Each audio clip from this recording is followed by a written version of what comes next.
Hello, it's time for another what I eat in a day video. So today I'm actually alone at home because my husband Luca is in Italy. He's coming back tonight and I can't wait to see him.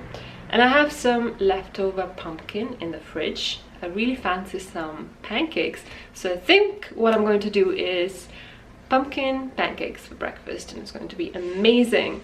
But first I'm going to have a banana as a snack before my breakfast to get some more energy, because I'm about to do my workout, which is just a mixture between yoga and Pilates, and I love that kind of exercises, and a piece of 82% dark chocolate because I love it, and it's a great source of magnesium and copper and zinc. So I've just finished my workout. It was amazing. I feel so good and stretched out and flexible. Now I'm going to make the pancakes. Got some pumpkin, a little bit of carrot, a little bit of potato, which I need to peel, a small onion, a bit of parsley. Ideally I should have had fresh one, but I don't have any, so dried parsley will do, and also some spelt flour and 2 eggs. So now let's just put everything together.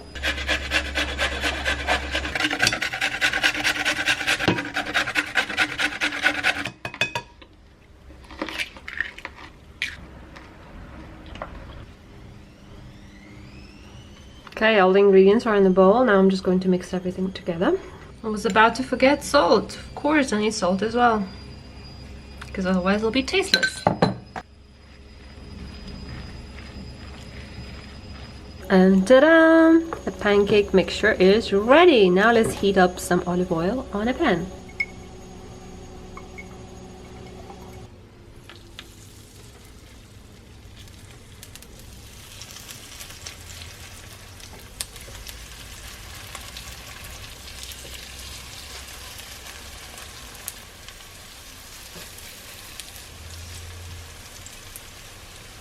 I think it's time to flip them.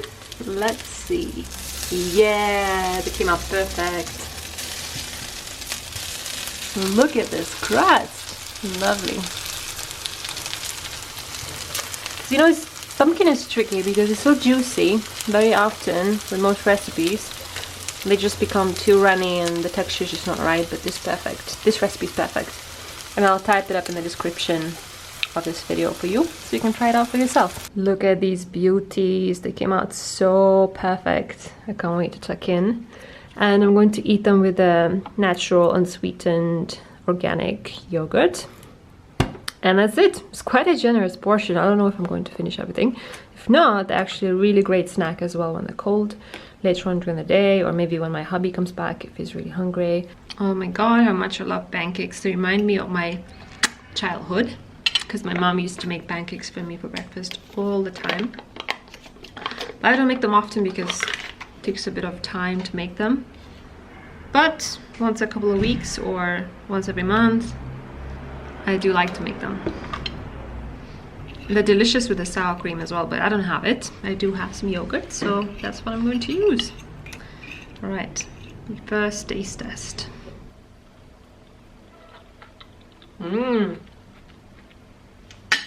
Perfect. Alright, it's a few hours later now and I'm feeling a bit peckish. There's Jimmy letting me know of his presence, but it's too early for him to eat. So I'm going to eat my lunch in a couple of hours, but in the meanwhile I really need some energy because I'm going to film a couple of videos. So I'm just going to have some watermelon because the season of watermelons has started. And that makes me so happy because you know how much I love watermelons, and the local Spanish ones are the best. So this is what I'm going to have. It's a yellow one. I told my husband to buy me the normal one with the stripes because they're the cheapest ones and, to be honest, the nicest ones. But he bought me a yellow one, which was also very expensive.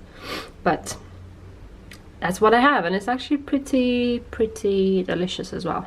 I'm actually going to eat it with a spoon like a savage because, as you can see, it's almost finished. There's just no way I can slice it, and it's so much nicer to eat with a spoon. Let me know, do you like eating watermelon with a spoon as well when it comes to the end of it? Or is it just me? Work done and it's time to make lunch. I have to really hurry because it's already 3 o'clock and my husband is landing at 7 and then we're going to eat for pizza. So I won't be hungry for dinner if I don't really hurry right now. So I'm just going to make something really, really quick. I have some leftover salmon that I cooked yesterday. It's a wild caught salmon. It's the only kind of salmon I'll eat because the farm salmon is just evil. And then I have some leftover boiled potatoes from yesterday, which I'm just going to slice and cook on some butter. And then I'm going to make a little salad, and that will be it. Alright, so for the salad, I'm just going to chop up some lettuce. I think this one is called patavilla in Spanish. I'm not sure what it's called in English. It's not romaine, is it? And then a couple of tomatoes. A little bit of cucumber.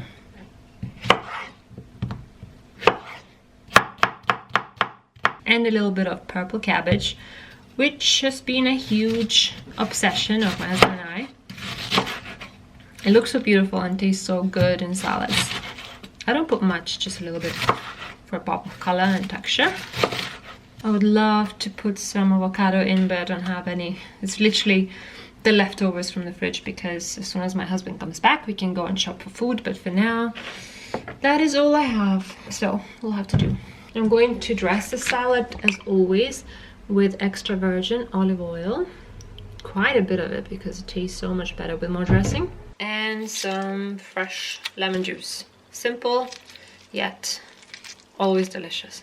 And some salt and black pepper. Now let's just mix everything together. And voila, this one is ready. Now the next bit is warming up the salmon without having it lose its juice, which is quite a tricky business, and warming up the potatoes. So in order to keep the juice, I'm going to warm up the salmon on a little bit of water. So it's going to be kind of like steaming. And this is the salmon. I cooked it yesterday in a very, very simple way. Literally just sprinkled some salt and pepper on it, a bit of dried dill, and just fried it on extra virgin olive oil. And the way I do it to make it really crunchy on the outside and so juicy on the inside is cook it on really, really hot fire. 2 minutes on one side and then around 1 minute to 2 minutes on the other side, and that's it. And I also like squeezing a little bit of lemon juice on top once it's ready and on the plate. Melted some butter in a pan. I'm just going to drop the potatoes in and cook them until they're a little bit browned and warmed up. Here we go. Finished in exactly half an hour. That's a huge accomplishment. I'm actually going to be hungry in time for the pizza. So this is what my lunch looks like, ready on the plate. The potatoes look so good, so crunchy. I'm sure they're going to be amazing.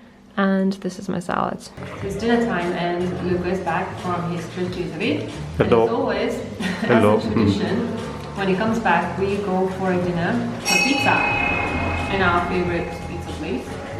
And today, because it's a special day, we got a starter first, which is focaccia. So focaccia is really good, but we already ate all of it, and the next... You forgot. Yeah, I forgot. It was so good.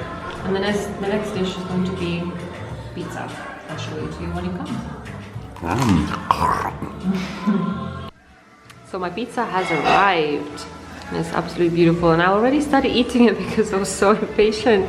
Just so good. Mine is more beautiful because it's all one piece. But they're both the same. No, mine's It's our favorite pizza called bruni, and it's basically like prosciutto funghi, ham and mushrooms, but with onions. Just such a nice pizza. And that's it for today's What I Eat in a Day video. Thanks so much for watching, and I'll see you in the next one. Bye.